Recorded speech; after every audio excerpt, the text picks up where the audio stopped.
Welcome, today in front of me Samsung Galaxy M52 5G, and I'll show you how to adjust the ringtone volume.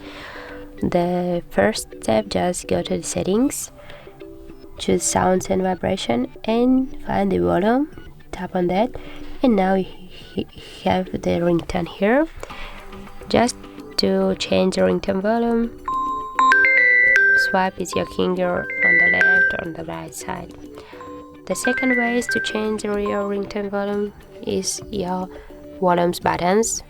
Just to press on the up volume button and on the down volume button. That's the second way.